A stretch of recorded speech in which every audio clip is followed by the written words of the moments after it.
Hey guys, it's Neelam now. Welcome to my new vlog. म फेरि पनि आइसकेको छु हजुरहरुको सामु अर्को नयाँ भ्लग भिडियोहरु लिएर।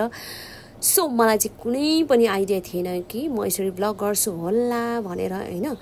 अनि रातमाटेको जंगल लिएर आइसके पछाडी चाहिँ मलाई चाहिँ एकदमै कस्तो के भिडियो गर्न मन लाग्यो। भिडियो गर्न मन लागिसके पछाडी त अब भ्लग नै गर्दिउ न त भनेर चाहिँ मैले भिडियोहरु क्लिक गर्न थाले, भिडियोहरु लिन थाले। सो अनि अहिले चाहिँ हामी कहाँनिर आइसकेका छौं भने चुरेमा मन्दिरनिर आइसकेको छ। यो मन्दिर चाहिँ हाम्रो हेटौडाको एकदम व्यापक प्रख्यात मन्दिर हो। यदि हजुरहरु हेटौडाको हुनुहुन्छ भने चाहिँ हजुरलाई थाहा नै छ यो मन्दिर कहाँनिर पर्छ भनेर। यो माताको मन्दिर हो। यहाँनिर आउनु भएर चाहिँ हजुरले चाहिँ आफ्नो इच्छा चाहनाहरु माग्नु भयो भने चाहिँ चुरेमा माताले चाहिँ एकदमै पूरा गरिदिनु हुन्छ। यदि हजुरहरु हेटौडाको हुनुहुन्छ भने ठिकै छ। यदि हजुरहरु हेटौडाको हुनुहुन्न भने चाहिँ हाम्रो यो चुरे मन्दिरमा आउनु होला है। यदि हजुरलाई इच्छा छ भने मन्दिर जान इच्छा छ भने हेटौडा आउनु भइसके पछाडी मन्दिर आउन इच्छा छ भने चाहिँ हाम्रो हेटौडाको चुरेमा मन्दिर चाहिँ जान नबिर्सिनु होला है।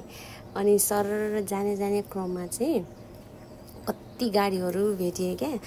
अनि मर्निङ टाइम थियो हैन। अनि मेरो चाहिँ अब 2-4 दिन निजगढ जानुपर्ने काम भयो। सो त्यही भएर चाहिँ हामी बिहान मर्निङमा चाहिँ निस्किनु पर्ने हुन्थ्यो। अनि थुप्रै दिन भइसकेको थियो यसरी हामी चाहिँ बाइकमा चाहिँ राइड गर्दै निस्किने हैन।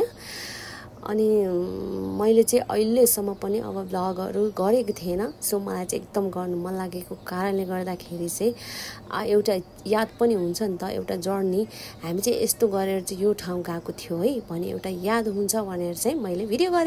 सो गाइस हामीले चाहिँ जहिले पनि यिनीहरुलाई के मर्निङ टाइममा जहिले पनि यस्तो देख्ने के मतलब हुन्छ नि उनीहरु चाहिँ रोडमा छेउमा आएर चाहिँ मान्छेहरुलाई गुहारे के मतलब हामीलाई चाहिँ खानेकुरा देऊ भन्ने टाइपको त्यस्तो हालले त्यस्तो तरिकाले चाहिँ तिनीहरुले हामीलाई गुहारेको जस्तो फिल हुन्थ्यो के हामीलाई चाहिँ। अनि सो अनि मैले शंकरले चाहिँ के डिसिजन गर्यो भने यिनीहरुलाई खानेकुरा लिएर आएर दिम है।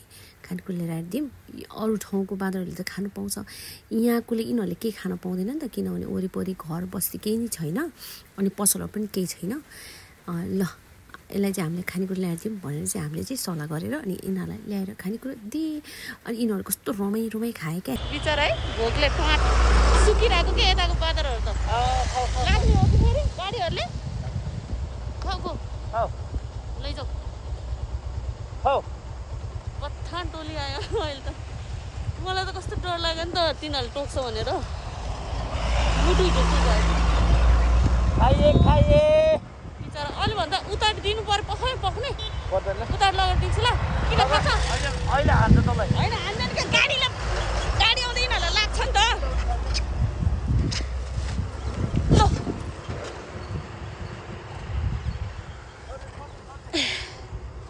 हैन यता पार गर्दा यिनीहरुलाई गाडी लाग्छ नि त। लु बिचारा मस्त खाइरहेछ हौ जान बनाऊ।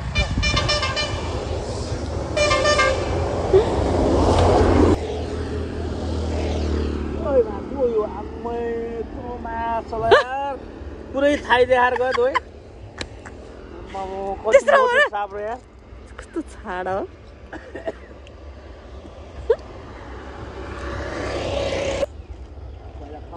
म हगेर ल ओइ मेरो मोबाइल नहेरेर जुवाउँदैन छिया म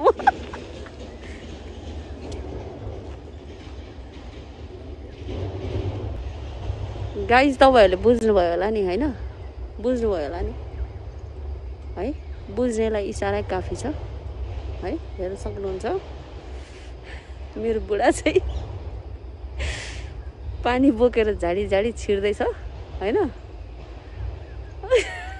बुझ्नुभयो होला। बुझ्नेलाई इशारा काफी छ हैन। त्यही हो।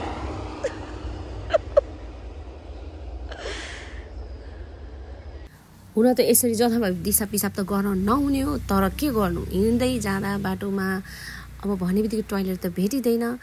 अब जे जस्तो भए पनि गर्नै पर्यो किनभने यो भनेको हामीले दैनिकी गर्ने नित्य कार्य जस्तै हो हैन। नित्य कार्य हो जस्तै भन्दा पनि नित्य कार्य हो। टोयलेट बिहान उठेपछि मर्निङमा टोयलेट बस्नै पर्छ त्यो अभियसली सबैलाई थाहा छ। त्यस कारणले गर्दाखेरि शङ्कर चाहिँ छिर्यो जङ्गलभित्र टोयलेट बस्न भनेर उसलाई चाहिँ आपतै परिसकेको थियो शङ्करले चाहिँ टोयलेट बस्नुभयो त्यस पछाडि चाहिँ हामी चाहिँ चल्दियो त्यहाँबाट फर्रार फाडी कुले लाम ठोकेर चाहिँ अनि सरर त्यो जङ्गलको बाटो हुँदै हुँदै हुँदै हामी चाहिँ हाम्रो डेस्टिनेसनतर्फ लाग्यो अनि त्यो यो बाटोमा हिँड्ने क्रममा चाहिँ होइन एकदमै सुनसान हुन्छ क्या बिहान चाहिँ मर्निङ टाइममा चाहिँ ठिकै हो अलिअलि भए पनि मान्छेहरू देखिन्छ तर दिउँसो फर्किँदाखेरि त यहाँनिर एउटा चरा मुसो पनि देखिँदैन क्या कराउँदा पनि कराउँदैन भने यति डरलाग्दो सुनसान जङ्गल छ कि यो तामागढी जङ्गल हो होइन तामागढीबाट भित्र छिर्दाखेरिको जङ्गल हो यति सुनसान यति लङ छ यति लामो सुनसान बाटो छ कि ओ माई गड एक्लै दुक्लै त यहाँ हिँड्न धेरै गाह्रो हुन्छ डर लाग्छ अब हामी छोरी मान्छेहरूलाई त झन् अभियसली एकदम डर लाग्छ छोरा मान्छेहरूलाई त खासै डर नहोला हुन नसक्ला होइन